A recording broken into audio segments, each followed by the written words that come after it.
The story of King Lear. Lear, King of Britain, had 3 daughters: Goneril, wife to the Duke of Albany; Regan, wife to the Duke of Cornwall; and Cordelia, the youngest, for whose love the King of France and Duke of Burgundy were joint suitors. At the time our story begins, they were visiting the court of King Lear to ask for the hand of Cordelia in marriage.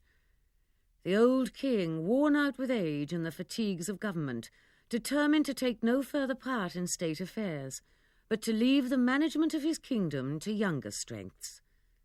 With this intent, he called upon his 3 daughters to know from their own lips which of them loved him best, that he might part his kingdom among them in such proportions as their affection for him should seem to deserve. Goneril, the eldest, declared that she loved her father more than words could say, and that he was dearer to her than life itself, with a deal more of such professing stuff, all of which is easy to counterfeit when there is no real love.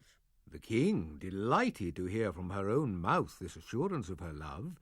and thinking truly that her heart went with it, in a fit of fatherly fondness bestowed upon her and her husband 1/3 of his kingdom. Then, calling to his 2nd daughter, he demanded what she had to say. Regan, who was made in the same hollow metal as her sister, was not a whit behind in her professions, but rather declared that what her sister had spoken came short of the love which she professed to bear for his highness, insomuch that she found all other joys dead